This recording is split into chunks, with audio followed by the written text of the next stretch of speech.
안녕하세요. 11월 19일 수요일 매일 성경 오늘의 말씀은 학개서 2장 10절부터 23절까지입니다. 다리우스 왕 2년 9째 달 24일에 주님께서 학개 예언자에게 말씀하셨다. 나 만군의 주가 말한다. 너는 제사장들에게 율법의 가르침이 어떠한지 물어보아라. 어떤 사람이 거룩하게 바쳐진 고기를 자기 옷자락에다가 쌌는데 그 옷자락이 빵이나 국이나 포도주나 기름이나 다른 어떤 음식에 닿았다고 하여 이러한 것들이 거룩하여지냐고 물어보아라. 학개가 물어보니 제사장들이 그렇지 않다고 대답하였다.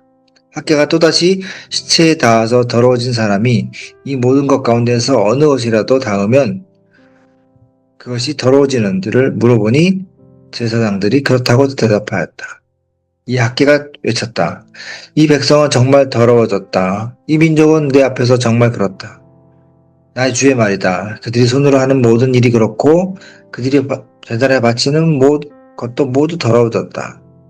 그러므로 이제 너희는 오늘에 이르기까지 최근에 일어난 일들을 돌이켜보아라. 주의 성전을 아직 짓지 않았을 때에 너희 형편이 어떠했느냐.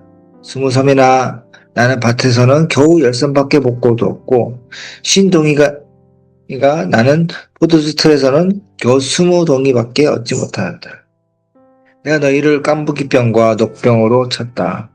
너희 손으로 가꾼 모든 농작물을 우박으로 쳤다. 그런데도 너희 가운데서 나에게로 돌아온 사람은 아무도 없다. 나 주의 말이다. 너희는 부디 오늘 9째 달 24일부터 주의 성전 기초를 놓던 날까지 지나온 날들을 마음속으로 곰곰이 돌이켜보아라. 곳간에 씨앗이 아직도 남아있느냐? 이제까지는 포도나무나 무화과나무나 석류나무나 올리브나무에 열매가 맺지 않았으나 오늘부터는 내가 너희에게 복을 내리겠다. 그달 24일에 주님께서 다시 학개에게 말씀하셨다. 너는 수르바벨 유다 청족에게 이렇게 전하라. 내가 하늘과 땅을 뒤흔들겠다. 왕국들이 왕자를 뒤집어 엎겠다. 각 민족이 세운 왕국들의 권세를 내가 깨뜨리겠다.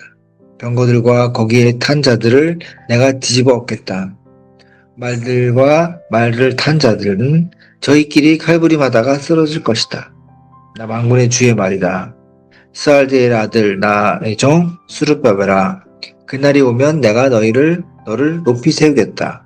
나 주의 말이다. 너는 이미 뽑아 세웠으니 내가 너를 내 목사로 삼겠다.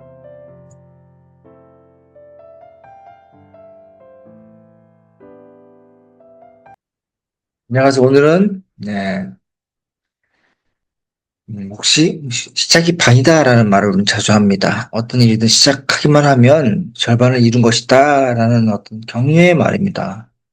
그렇지만 정작 일을 시작했을 때 이 말이 항상 진리가 아닐 수도 있습니다. 시작은 그저 시작일 뿐 때로는 전혀 진척이 안 되는 거나 또는 멈춰버리는 그런 막막한 순간이 오기도 합니다. 오늘 이스라엘 백성이 바로 그런 상황입니다. 바벨론 포로 시절 그들은 얼마나 예루살렘 성전을 그리워하면서 눈물로 돌아가기를 갈망했습니까? 마침내 고국에 돌아와서 성전 재건이라는 위대한 가업을 시작했지만 현실의 벽 앞에서 16년간이나 지체가 됐습니다. 또 다시 공사를 시작했지만 또 그들의 마음과 현실은 생각처럼 이렇게 뜨겁게 타오르지 못하고 지지부진한 상태에 머물러 있었습니다. 바로 이런 결정적인 순간에 하나님께서 선지자 학개를 통해서 그들의 잠든 영혼을 깨우고 성전을 향한 마음을 다시 불러일으키십니다. 오늘 본문은 단순한 독려의 메시지가 아니라 하나님께서 그들의 신앙의 어떤 본질을 분명하게 알려주시고 무엇이 진짜고 무엇이 가짜인지를 묻고 계십니다.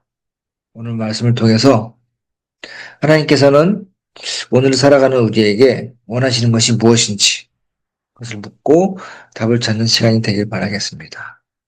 또 우리가 붙들어야 될 어떤 신앙의 본질이 뭘까? 우선 하나님께서는 성전 재건 작업이 석 달째 접어들었을 때 학개 선지자를 제사장들에게 보내서 율법에 관한 질문을 합니다. 어떻게 보면 성전 짓는 것과 전혀 상관없었는데 왜 이런 질문을 했을까요? 하나님 보시기에도 성전을 짓는 그들의 태도가 영 마음에 들지 않았던 것입니다. 또 그들의 신앙의 근본, 이 거룩의 개념부터 분명히 잡아야겠다, 점검해야겠다라고 말씀하신 겁니다. 예. 첫 번째 질문이 음, 예, 사람이 옷자락에 고기를 쌌는데 그 옷자락이 만약 떡이나 국에나 포도주에나 기름이나 다른 음식에 닿았으면 그것이 성물이 되겠느냐라고 이렇게 학계가 제사장들에게 물으니까 아니라고 말합니다. 음.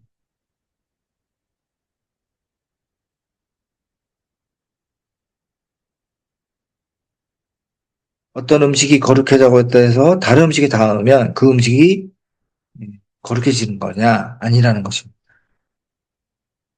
그래서 이 원리를 통해서 하나님께서는 이스라엘 백성들에게 거룩한 장소인 성전에 출입하고 거룩한 행인 제사를 드리기만 하면 자신도 저절로 거룩해진다라고 믿는 거에 대해서 분명히 아니다라는 걸 말씀하십니다. 거룩이라는 것은 그렇게 쉽게 전염되는 것이 아니다. 예배당 와서 예배를 드린다고 해서 우리가 종교적인 또 형식에 참여한다고 해서 우리 삶이 자동적으로 거룩해지는 것은 아니다라는 것을 말하고 있습니다. 이어서 두 번째로 질문합니다. 학계가 이르되 시체를 만져서 부정해진 자가 만일 그것들 가운데 하나를 만지면 그것이 부정하겠느냐? 아니, 제사장들이 부정해진다라고 말합니다. 또 거룩과는 정반대로 부정한 것은 또 너무나 쉽게 전염이 됩니다. 시체를 만져 부정한 사람이 다른 어떤 것을 만지기만 해도 그 부정이 옮겨진다는 것입니다. 음, 우리가 이전에 우리 코로나 바이러스로 많이 고생했는데 그것도 우리가 접촉하기만 하면 바로 이게 전염이 되는. 또 반대로 우리가 백신을 맞았는데 그 백신을 맞은 사람을 소문이나 뭐 그 접촉만 하면 우리도 뭔가 똑같이 그런 면역력이 생기냐 또 그런 건 아니라는 거죠. 음. 그래서 마음의 중심이 하나님을 떠나서 세상에 향해 있는 또 부정한 백성, 또 그들이 드리는 제사, 또 그들이 짓는 성전, 이런 모든 것들이 다 하나님 보기에는 다 부정한 것이라고 말하는 겁니다. 이 부정한 손으로 드리는 예배가 어찌 거룩한 예배가 될 수 있느냐. 그래서 거룩은 우리가 애써서 유지되어야 되지만 죄와 부정은 너무나 쉽게 간행된다. 이 진리 앞에서 음, 또 하나님도 우리에게 동일한 어떤 경고의 메시지를 보내고 계십니다.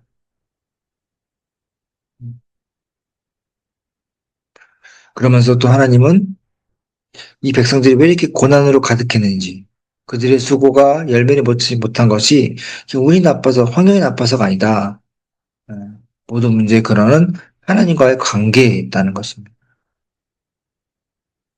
그래서 생전 재건을 미루었던 지난 16년간 고통스러운 시간을 보냈는데, 또, 하나님께서는 이 모든 재앙들이 우연이 아니다. 단 하나, 너희들이 내게로 돌이키지 않았기 때문이다. 하나님께로 마음을 분명하게 돌아오라는 그런 것들을 부시했다는 것입니다. 그래서 그들의 삶에 임한 재앙은 하나님의 재앙이고, 징계이고, 내게 돌아오라는 하나님의 부르심이었던 것입니다. 그러나서 하나님께서는 또 그런 절망적인 과거를 상기시킨 다음에 놀라운 선포를 하십니다. 내가 오늘부터 너에게 복을 주시겠다.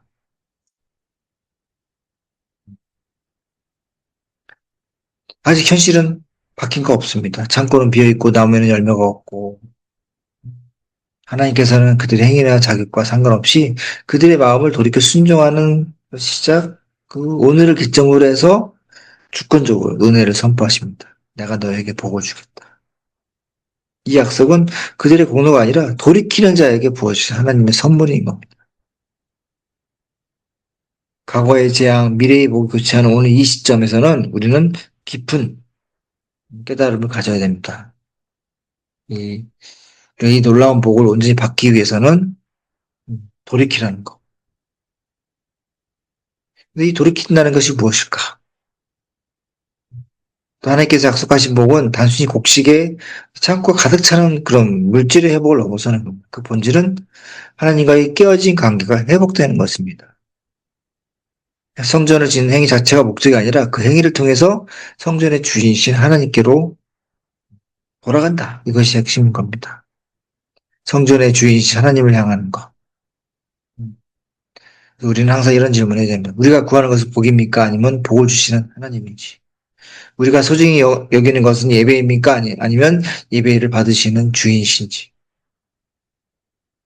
이스라엘 백성은 성전 짓는 행위에 집착을 해서 성전의 주인을 잊고 있었습니다. 진정한 돌이킴이라는 것은 세상을 향한 나의 마음을 하나님께로 온전히 돌이키는 것입니다.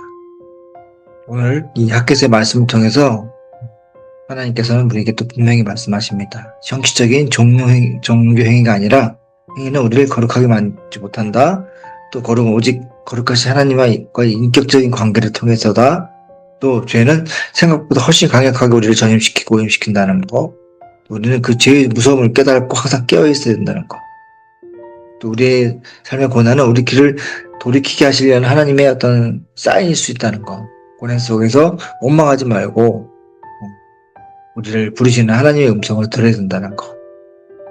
또 우리가 진심으로 하나님께 돌이키는 그 오늘부터 우리가 하나님의 새로운 복을 약속하신다는 거.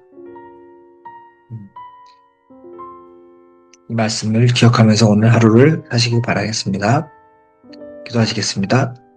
하나님 아버지, 오늘 말씀을 통해서 우리가 우리의 신앙을 돌아봅니다. 거룩하신 하나님보다 예배의 형식, 복을 주시는 주님보다 복 자체에 마음을 두었던 저희 어리석음을 회개합니다. 이제는 세상으로 향했던 우리의 마음을 온전히 주님께 돌이키기 원합니다. 또 우리가 세워할 것은 건물이 아니라 주님과의 관계이고, 사모해야 할 것은 예배당이 아니라 주님의 임재임을 잊지 않게 하시고, 날마다 주님과 동행하면서 거룩의 능력을 회복하는 그런 저희들 되게 도와주시옵소서. 감사합니다. 예수님 이름으로 기도했습니다. 아멘.